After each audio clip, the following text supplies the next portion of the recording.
আমি রাজ্যের বিরোধী দলনেতা 2,33,27,000 লোককে প্রতিনিধিত্ব করি। আমি এবং আমাদের বিজেপি এমএলএরা আপনাদের কমপ্লিটলি লিগ্যাল প্রোটেকশন দেব। আপনারা কেউ নতুন প্রফর্মা ফিল আপ করবেন না এবং গত বছরে যা হয়েছিল একইভাবে এভাবে আমাদের উৎসব পালন করা হবে। রাম মন্দির নির্মাণের পরে এটি দ্বিতীয় রামনবমী, 24 সালের পরে এটা দ্বিতীয় রামনবমী। এমন বছর হচ্ছে যখন মহাকুম্ভে অমৃত স্নান করেছে 66 কোটি হিন্দু। এই বর্ষ হিন্দুদের কাছে গর্বের, শৌর্যের। তাই এই বর্ষে রামনবমী উৎসব সর্বত্র অত্যন্ত আনন্দের সঙ্গে, অত্যন্ত বীরত্বের সঙ্গে সকলকে নিয়ে শান্তিপূর্ণভাবে পালন করার আবেদন করছি। আর পুলিশকে হুঁশিয়ারি দিচ্ছি, মমতা ব্যানার্জির বুদ্ধিতে যদি পড়েন খেসারত আপনাকে দিতে হবে। এবারে মিছিলের সংখ্যা এত হবে যে গোটা রাজ্যের পুলিশ শুধু নয়, সিভিক ভলেন্টিয়ারকেও কাজে লাগিয়ে আপনারা কিন্তু হিন্দু জনতার জয় শ্রীরামের ধ্বনি আটকানোর ক্ষমতা আপনাদের এবছর হবে না, হবে না, হবে না।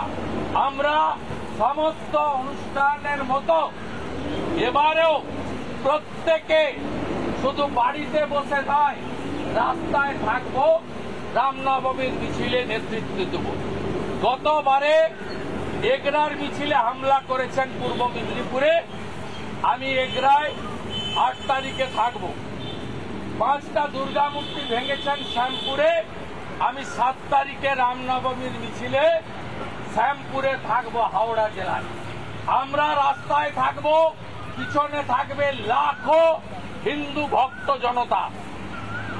পারলে আটকে নিন, ক্ষমতা থাকে আটকে নিন। हिंदुस्तान में हिंदू ही राज करेगा और जो हिंदू हित में काम करेगा वही अगला दिन बंगाल में राज करेगा।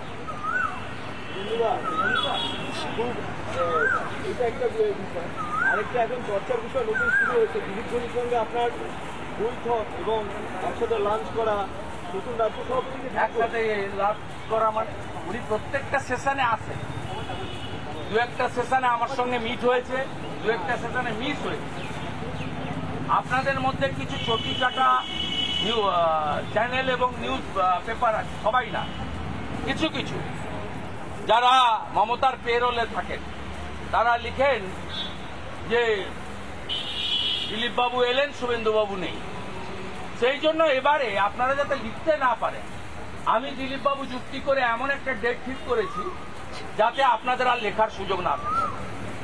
আমরা একসঙ্গে নামবো সবাই এবং তৃণমূলকে হারাবো। दिल्ली का जीत हमारी है, 26 में बंगाल का बारी है।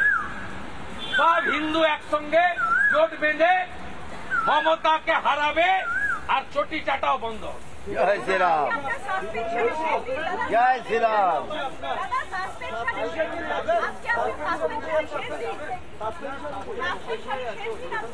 আমাদের একজন কলিগ দীপক বর্মন, তাকে অবৈধভাবে সাসপেন্ড করেছে। তার প্রতি সংহতি জানিয়ে 20 তারিখ পর্যন্ত আমি দীপক বর্মন যেখানে থাকবে আমি সেখানেই থাকব। আগামীকাল বাবা সাহেব আম্বেদকরের ছবি নিয়ে বিধানসভাতে বিজেপি ডেপুটেশন দেবে, বিক্ষোভ মিছিল করবে। কারণ বাবা সাহেব আম্বেদকরজির প্রণত সংবিধানের 10th শিডিউল মুখ্যমন্ত্রী এবং তার স্পিকার মানেন না। এখন অব্দি 55 জন এমএলএ 11 সাল থেকে দলবদল করেছেন, সদস্য পদ যায়নি। এটা সরাসরি সংবিধান এবং বাবা সাহেবের অপমান। 2 জন এমএলএ রাফায়েত হোসেন, সায়ন্তিকা ব্যানার্জি, বিধানসভায় অবৈধভাবে শপথ নিয়ে এমএলএ শিফট করছেন।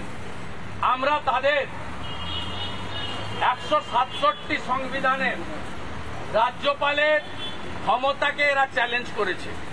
আমরা মনে করি এটা ভায়োলেশন অফ দি কনস্টিটিউশন। আমরা তার বিরুদ্ধে বিক্ষোভ করব এবং 2:30টার সময় বিধানসভার গেট থেকে বিজেপি এমএলএরা এই বিমান ব্যানার্জি যেখান থেকে জিতেছেন বারুইপুরে পূর্ব ঘোষিত কর্মসূচি অনুযায়ী বারুইপুরে তাদের এমএলএর কীর্তি বিধানসভায় তুলে ধরার জন্য বারুইপুরে মহা র্যালিতে বিধানসভার গেট থেকে 2:30টার সময় বিজেপির এমএলএরা বারুইপুরের উদ্দেশ্যে রওনা। একটা বিষয়, হুমায়ুন কবিরকে সতর্ক করলো শৃঙ্খলা রক্ষা কমিটি। 72 ঘন্টা অতিক্রান্ত হয়ে গিয়েছে, আপনার উপর নাকি ব্যবস্থা নেবেন হুমায়ুন কবির। 72 ঘন্টা অতিক্রান্ত, আর অন্যদিকে বিভিন্ন মন্তব্যের জন্য শৃঙ্খলা রক্ষা। আমার প্রত্যেকটা শব্দ বাক্যের মূল্য আছে, আমার সময়েরও দাম আছে। আমি কর্মচারীদের ব্যাপারে বলবো না, কারণ ওর মালিক মমতা ব্যানার্জি আমার কাছে হেরেছে 1956 ভোটে। আবার ভবানীপুরেও 26 সালে বিজেপির প্রার্থীকে দিয়ে উনাকে হারাবো। উনি কম্পার্টমেন্টাল চিফ মিনিস্টার আছেন, এরপরে ডবল কম্পার্টমেন্টাল নেত্রী হিসেবে পরিচিত পাবে বাংলায় এক্স চিফ মিনিস্টার মমতা। আপনারা কি বড় করে দুর্গাপুজো করবেন? আপনারা কি বড় করে দুর্গাপুজো করার কোনো পরিকল্পনা? রামনবমীর পরে বলবো, তাড়াহুড়া করছেন কেন?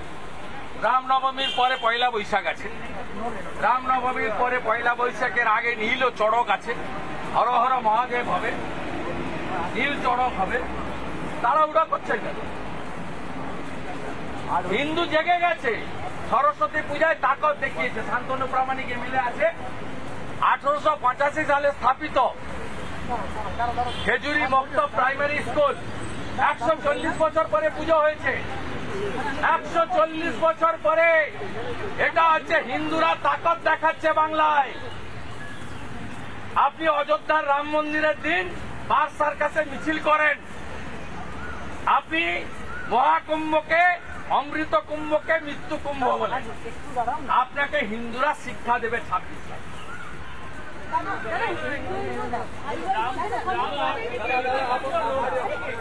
নানা ধরনের কন্টেন্ট দেখার জন্য লাইক করুন, শেয়ার করুন আমাদের ফেসবুক পেজ, সাবস্ক্রাইব করুন আমাদের ইউটিউব চ্যানেল। পাশাপাশি অন্যান্য ব্রেকিং নিউজের জন্য অবশ্যই চোখ রাখুন রিপাবলিক বাংলায়।